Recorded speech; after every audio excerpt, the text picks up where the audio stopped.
Hey guys, it's Jack. I just wanted to talk to you today about a way that you can help support the podcast if you're not already. To support the channel is to become a Patreon member. So we have Patreon memberships that start at just $5 a month. And when you sign up, you get access to all of our episodes ad free. That's the big bonus for that. I mean, we also do some Patreon bonus episodes for our subscribers.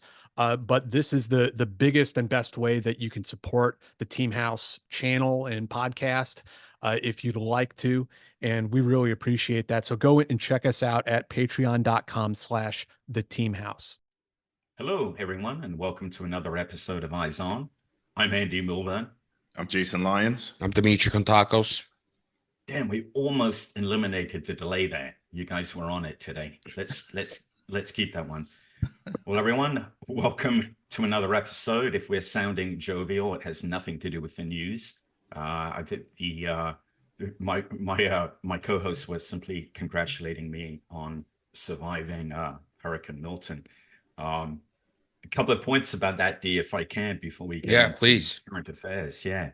So on a serious note, having sat here through it, we were about maybe 2 miles from the eye of the storm. I mean, it literally came down the street that aligns our neighborhood, and the death toll being so low is astonishing, and it's very easy. I know all of us love to jump on and criticize state and local government attempts to disaster relief because normally they're not that good. But in this case, it worked. I think the evacuation order. Speaking as someone who didn't evacuate, but I had good reason not to, it really helped.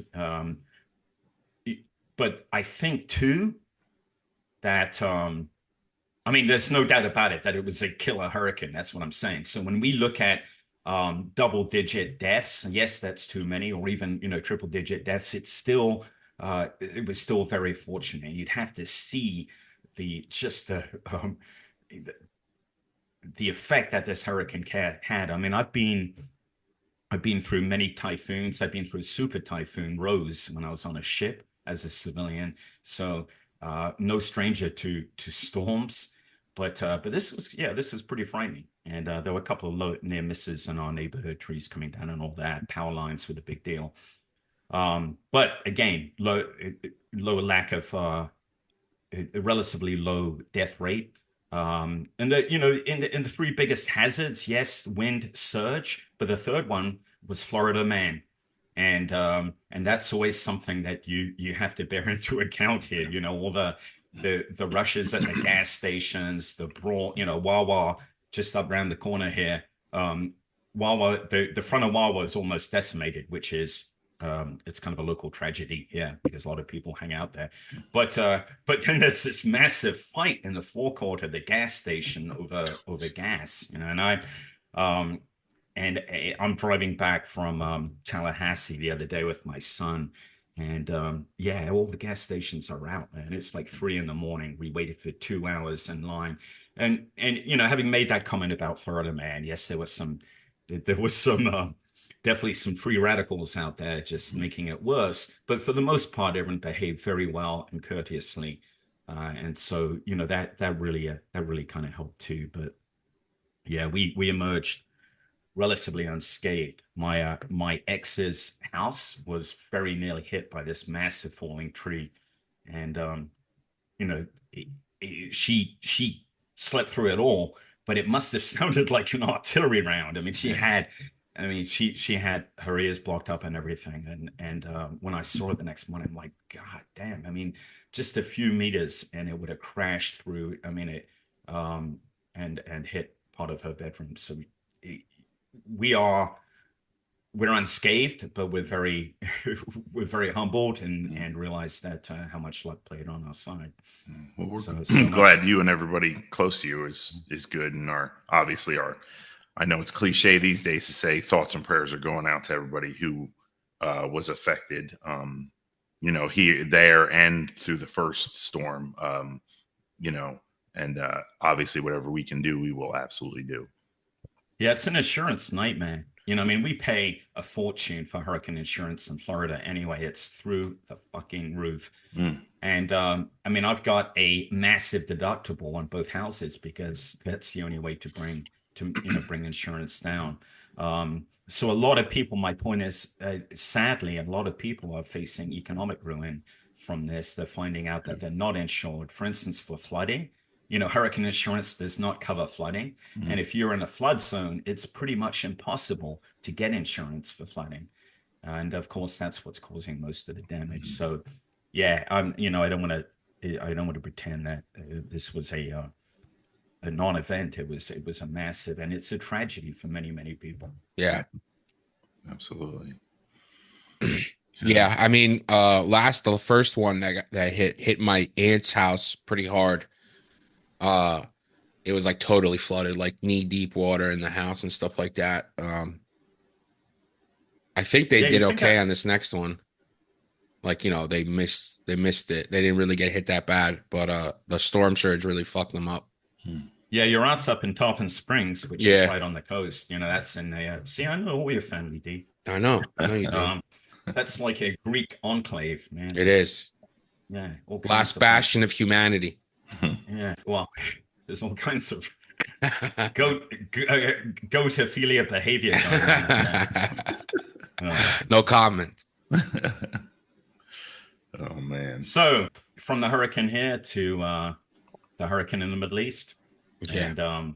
And just a quick update to begin, and then there's a couple of points I think of particular interest. So from an Israeli perspective, the ground operation in southern Lebanon has so far gone according to plan. Okay. From the Israeli perspective, I'm going to tell you what the plan was very quickly and what they're doing. So they moved, the Israelis actually moved two divisions. Yeah, and it's difficult to quantify divisions in the Israeli army because they are very much,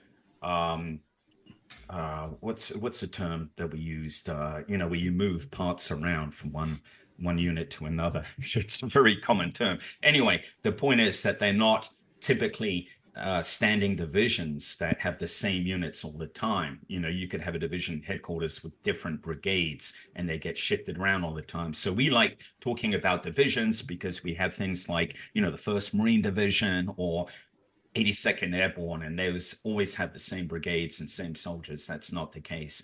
But two divisions at least up there on the border. But interestingly enough, the guys who crossed were all special operations.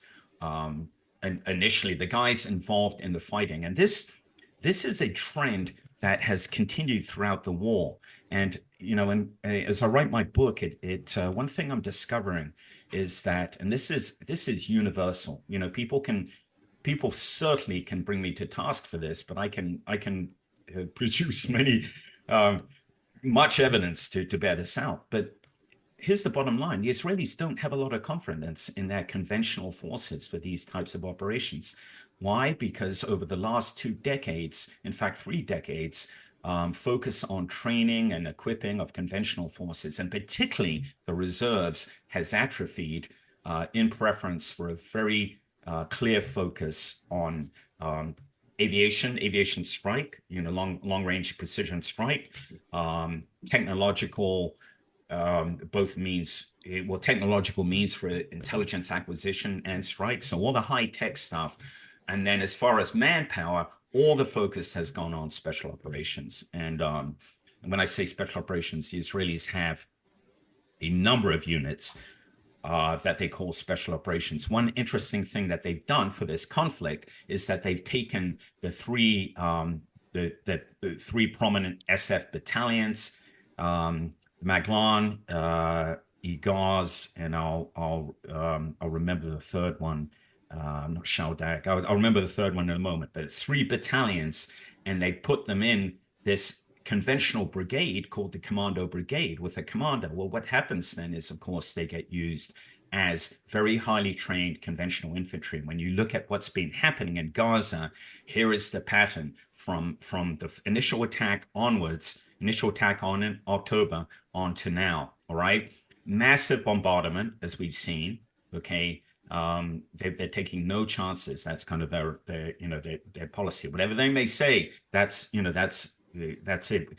They are very surprisingly, I don't want to use the term casualty averse, but they are very, very concerned about their own casualties. And so what happens then after a massive bombardment is that special operations forces will go in, typically the commando brigade, but they've also started to take not so much SF, but the high end platoon units from conventional brigades, such as the reconnaissance units, and they will go in and they will seize a foothold in the area that's just had the shit kicked out of it. All right. These are, what we used to call going firm, right?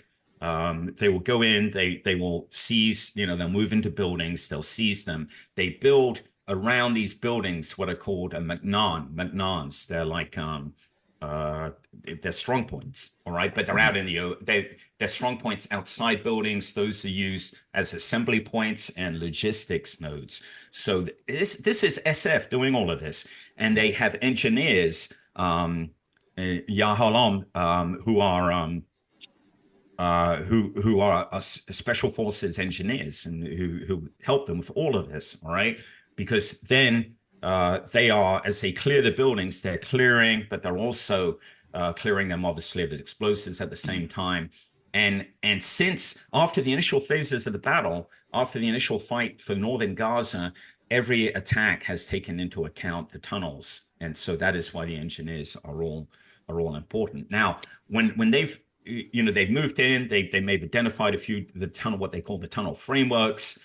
They isolate those. And they will go through, a process before they send people down there. When they send people down the tunnels, those guys are all, they're all engineers or SF guys. They're not sending conventionals down the tunnel. And remember, conventional forces haven't even come in yet.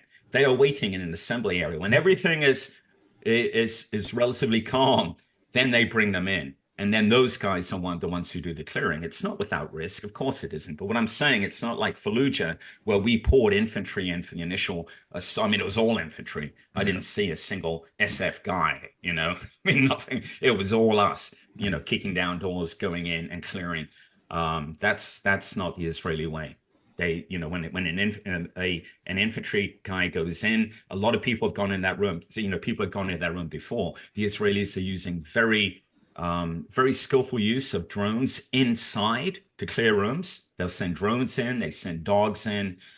They have probably arguably one of the most capable dog units in the world. In fact, we in Marine Special Operations used to send our guys to the Israelis to get trained, to train our military working dogs right at the beginning. Okay, so you see what I'm saying? I'm not simply saying, oh, they're shitty soldiers. No, I'm saying that there's been I'm not saying that at all. I'm saying there's been a very clear emphasis on certain types of military capability, but naturally the others suffer. So you take the average conventional soldier, all right, he comes in at 18, 19, and he does 3 years, right, in his brigade. And then after that, he or she gets out, and then they're in the reserves. But when you talk to the training to the training they've received, conventional units have done very little in the last 2 years, with the exception of one massive exercise in Cyprus in 2023 involving the 98th Division. But for the most part, you can come across a brigade commander, especially in the reserves, who has never commanded a brigade. He's never actually commanded a brigade in operations, not even in exercise. All right. So everything from the level of training of the individual soldier to the commanders, the Israelis realize that it's a very risky enterprise if they're going to commit conventional forces first. And so to Lebanon, that is something that has concerned them from the start, right? Because they don't want a repeat of the 1980s where half the Israeli army, 2/3 of the IDF at any given time was squatting in Lebanon and dealing with all the shit that occupation involves, a messy counterinsurgency.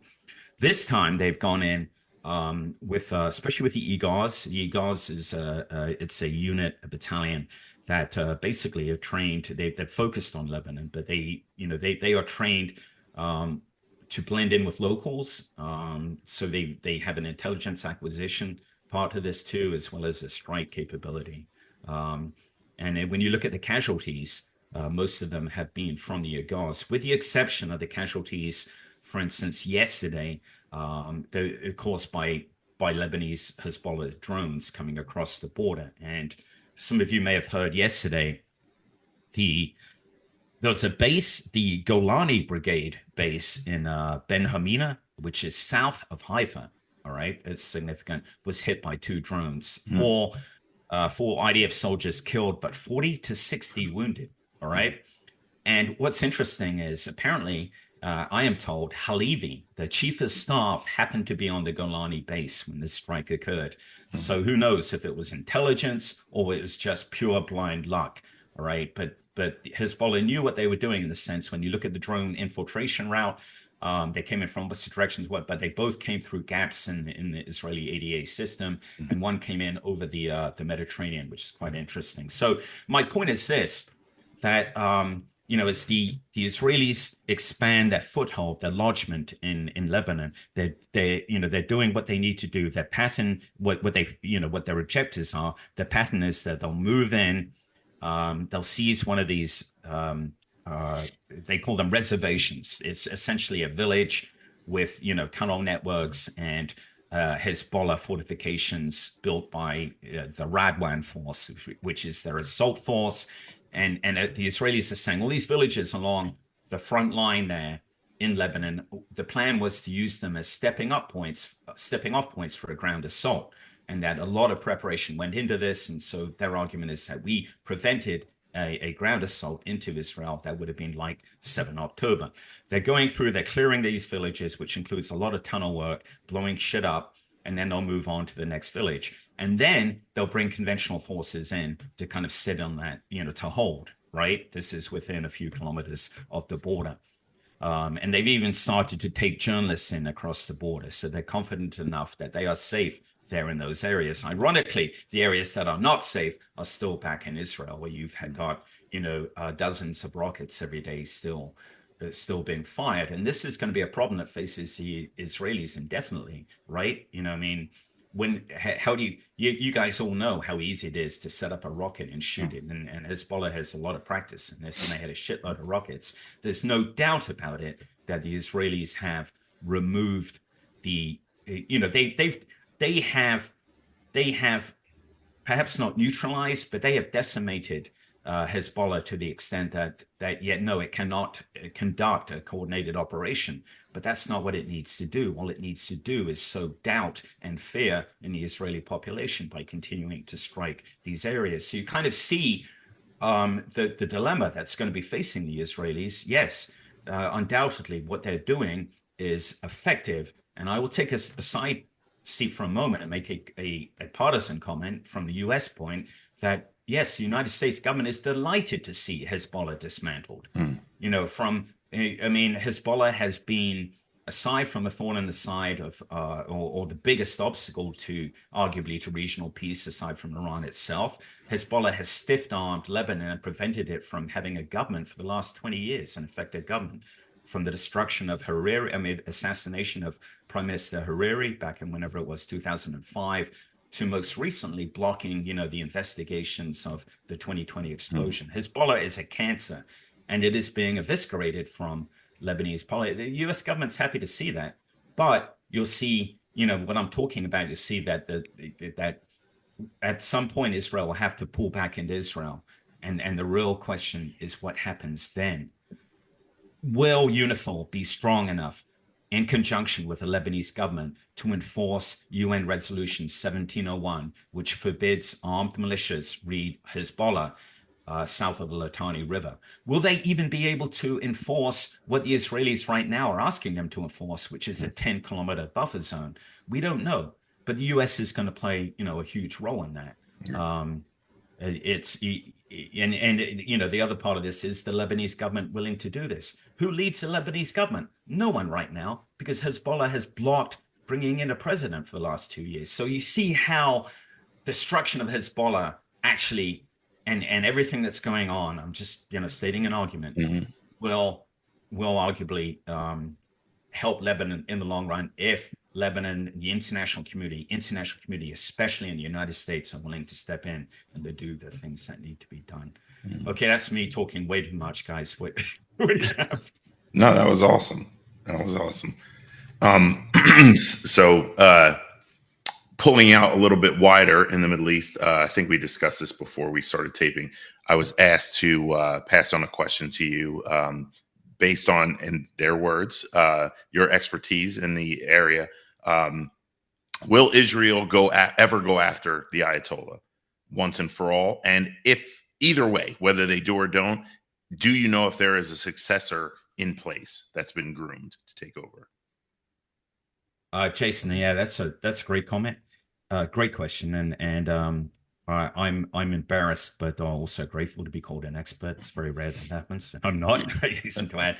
Hey, here's the deal. I think when it comes to um, to asking would the Israelis do X, I would say that nothing really is off the table when it comes to them aligning what they're about to do with the continued with the defense of Israel. So that's the ultimate for them. Beyond questions of international morality, beyond questions even of U.S. support, that it comes down to that for them, that fundamental question is this: if we don't do this, does that make things? I'm trying to word this right. If we don't do this, does that pose a significant threat to the defense of Israel? And if the answer is yes, then they're going to do it. Okay, I'll give an example. I mean, if you read Rise and Kill First, right? Do you remember the discussion in there about killing Arafat? Ariel Sharon in the early part of the 20th, I think it was in the 90s or early part of the 20th, he was so obsessed with killing Sharon that he even hatched a plan to do it by shooting down a civilian airliner while Arafat was riding on it. I mean, can you imagine that? Okay, now, fortunately, he was kind of blocked by people slow rolling him within Mossad and the Air Force too.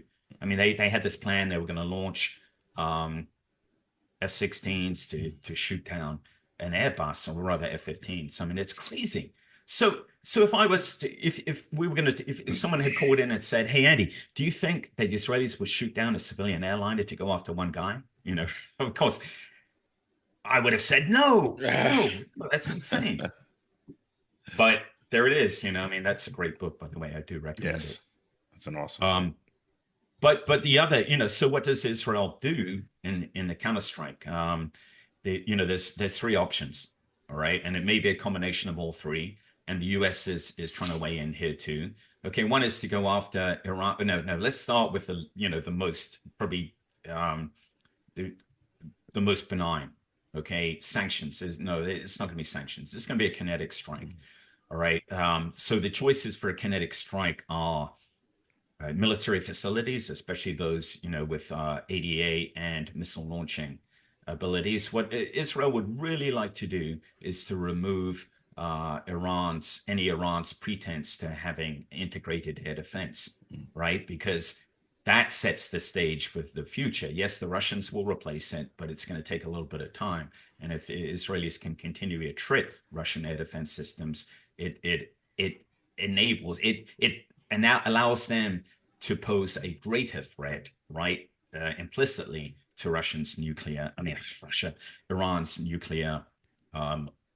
nuclear ambitions, right? And secondly, economic strikes, okay, on gas oil facilities. They could be, very obvious targets are the Iranian gas oil rigs in the Gulf, right? But there are those Iran's oil reserves within Iran itself. Undoubtedly, the Israelis could go after those. I don't think they're concerned too much about the economic shock to the global system. How much of the shock that would be varies according to experts. Depends how much oil is being held in reserve by OPEC, et cetera, et cetera. But undoubtedly, that would cause oil prices to spike, which would have a shitty effect on the global economy. And the U.S. does not want that to happen and is trying to dissuade Iran from doing that. But the question is, what does Iran do instead?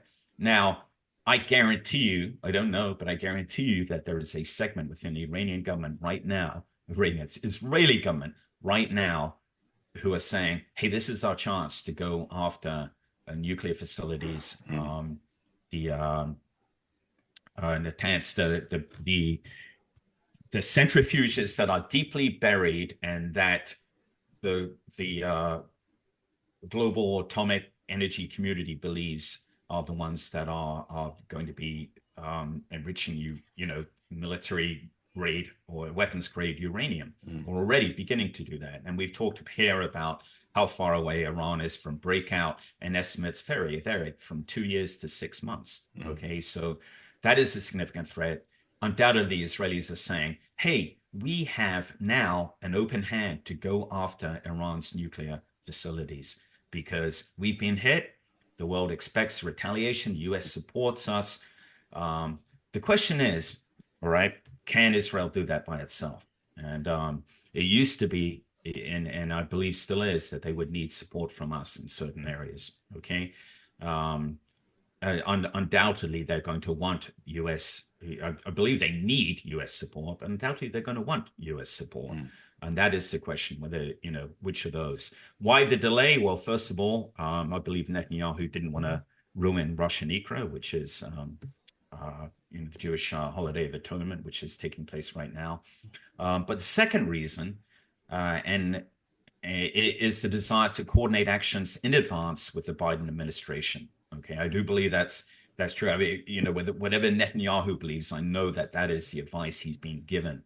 Our president, national security advisor Jake Sullivan of Afghanistan fame, and other officials are sending seemingly contradictory messages to Israel though in the last few days, and that is potentially a problem. A few of them have said.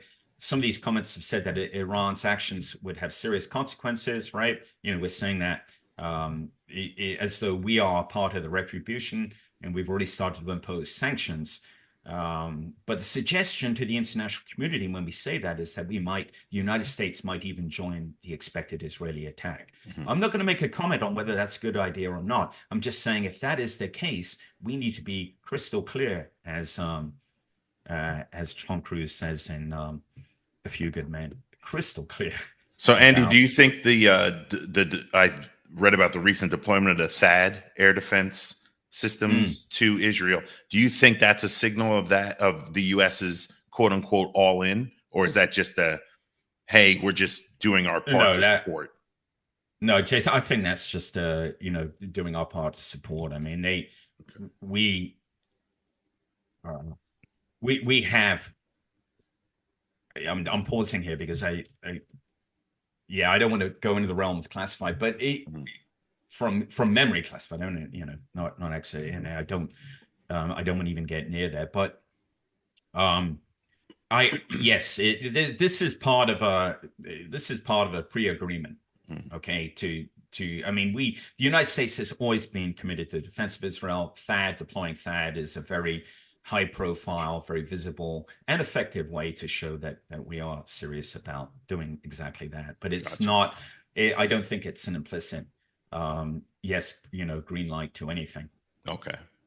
Feeling. So it's kind of like the deployment of the carrier group. It's just like, Yeah. But it is, it is interesting that, and I understand why, that the U.S. Also doesn't seem to be pressing Israel to hurry up and end the war in Lebanon anymore. Before Nasrallah's killing last month, the administration had been trying to force the sides into an immediate ceasefire, remember, but it seems to have concluded that that's just going to be impractical. It's just not going to be able to do that.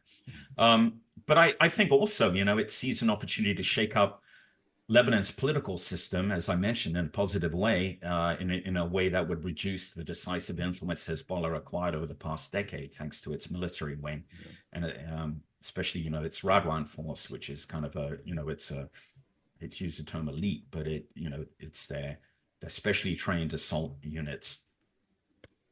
And by the way, Israel just killed the head of the Radwan's Force anti-tank unit, who was somewhat of a hero for from 2006 for knocking out, Israeli armored vehicles. So yeah, I mean, Hezbollah is I pause before using terms like on its knees, but of course it's been its ability to, as I said, conduct offensive operations has been, I would say, on a coordinated scale has been eliminated. But all you need is a couple of drones, a few rockets, and a handful of dudes. All right, and hot cold positions, blah blah blah. They've got these set up all over Lebanon, and the problem is too, despite all these airstrikes, which have been very effective. The purpose of these airstrikes has been going after command and control nodes, all right, like for instance, the bunker, Nasrallah's bunker, which the Israelis have located way back in October. But the second piece is they're going after these longer range missile systems that can range in Israel from beyond, even, from way beyond the Litani, even from northern Lebanon now.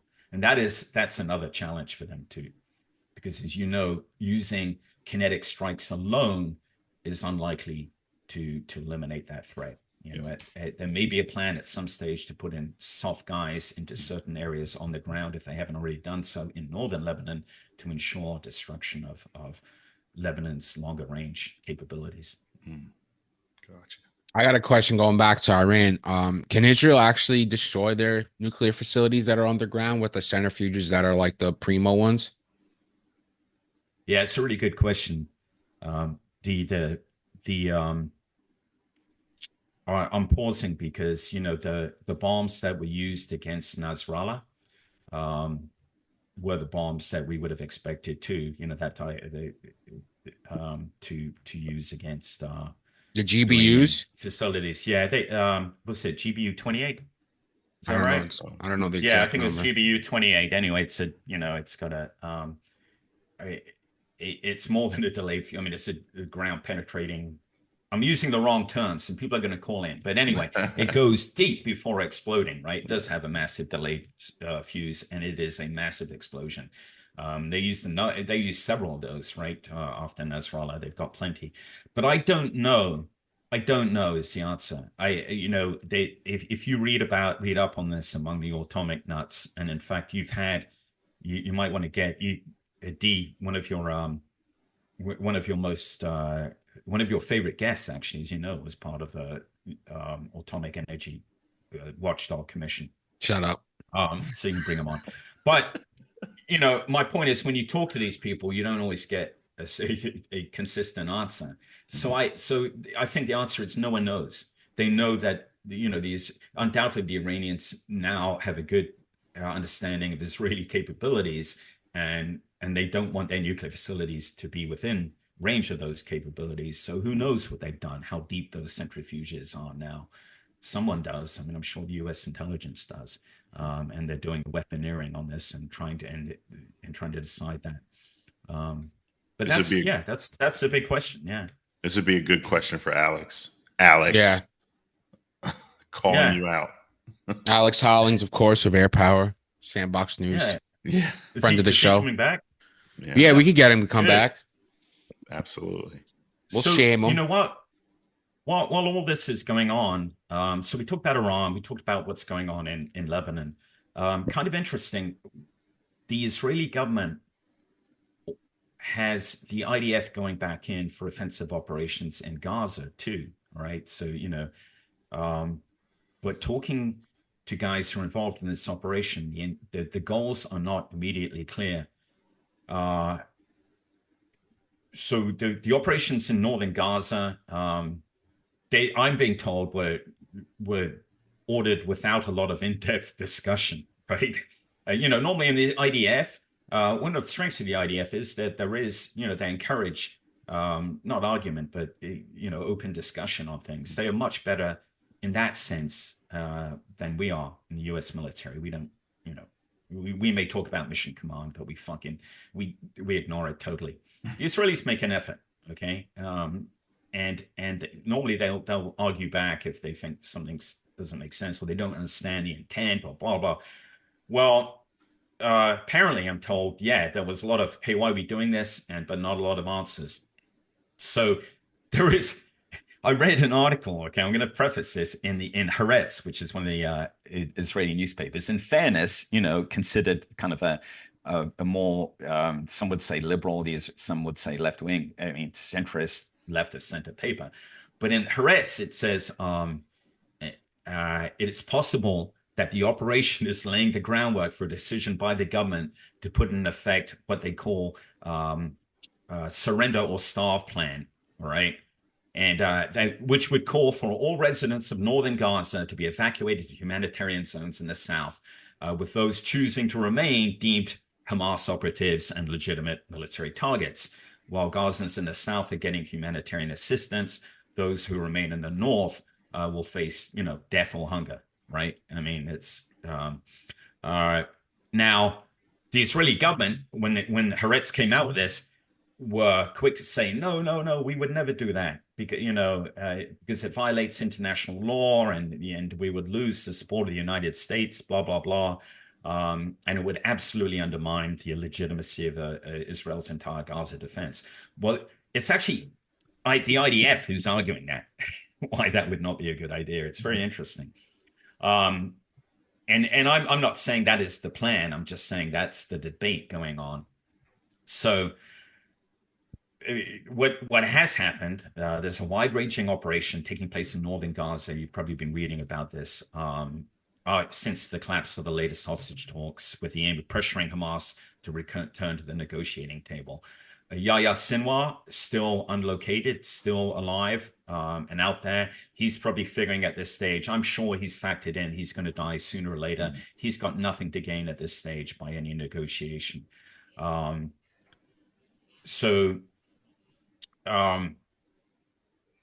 Now, the other thing, I mean, you're reading again about the Jubaiyah refugee camp and casualties there. The 162nd Division in Gaza was ordered to launch an attack on that area. But again, the intelligence, I'm being told, not that clear.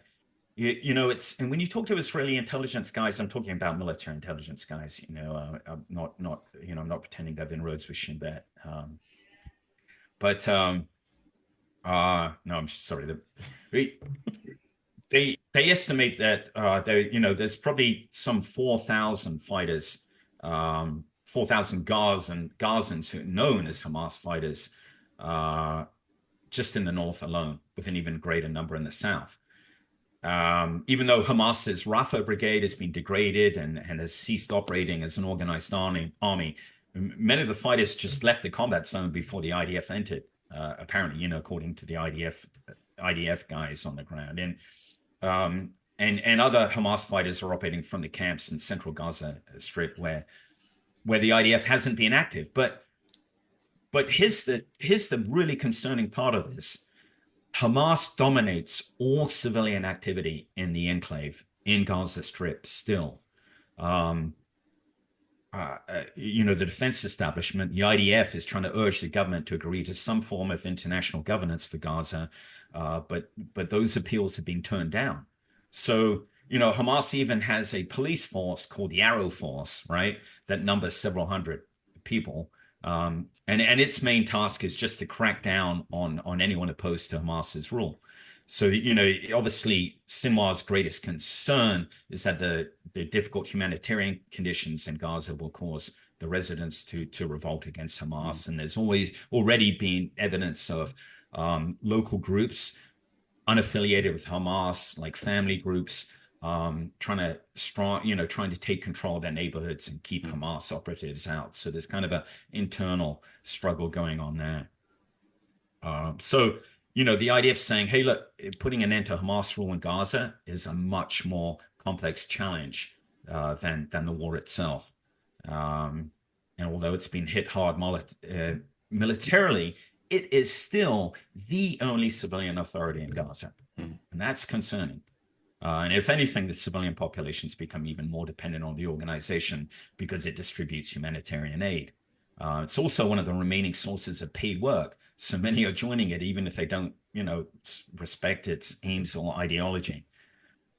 Wouldn't And that same it's be the same issue in Lebanon if Hezbollah is fractured? I mean, because don't they kind of serve as the de facto glue that holds the society together for now? So yeah. if they're kind of beaten up and not altogether taken out, but weakened to the point where they can't, won't they have that vacuum that you'll see others move in to try to fill? Yeah, I think it'll take it a time because they've got to replenish their stocks and they've lost a shitload of experience. That's really the part here about leadership. I know we talked about cutting off the head of the snake and all of that, but what even Brian Price I think would, I mean not even, but Brian would agree was that this wasn't cutting off the head of the snake. This was removing a complete echelon of experience from the Hezbollah's lineup. But to your point, yeah, the seeds for its regrowth are buried in the rubble, right? I mean, you guys, this is what I don't understand about our failure to mirror image. We mirror image all the time, but we don't mirror image in one key area, and that is the intangible effect of nurturing a feudal insurgency. All right, when you decimate an area or population, you cause a large number of civilian casualties. I'm meaning neutral on this. It applies to anyone. You don't walk away from there and everything's good and things get built up, because deep within the human soul is this raging anger, and it's going to come back. All right. Now, all these, nuts who are like, yeah, fucking annihilate them, kill them. Yeah. But they can't mirror image. They can't imagine what would happen, dude, if you were the only one left in your family. You're watching your kids dead in the street, your wife, stomach whipped open. Are you going to roll over and say, in the years to come, hey, that happened? No, man. You, me, D, anyone. Yeah. You're going to commit your life to getting revenge. Absolutely. Probably. Okay. I mean, that's human nature. And because we're trained the way we do, we're going to, I mean, that's, sadly, that's going to drive everything we do. So my point is, yeah, it may be a few years, but there's a lot of, this is going to come back. Hezbollah has not gone away. Mm-hmm. D, I'm sorry. That was incredible. No. Real bummer. But are we done? Yeah, all good. Yeah. All good news. Yeah. Yeah. I don't know. I think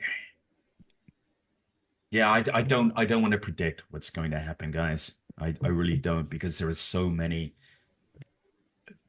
free radicals. We don't even know what the U.S. government stance is, and we've got an election coming up. Yeah, that's that's what I'm curious to see. Morbidly curious what is going to happen after this election, as far as all this is concerned.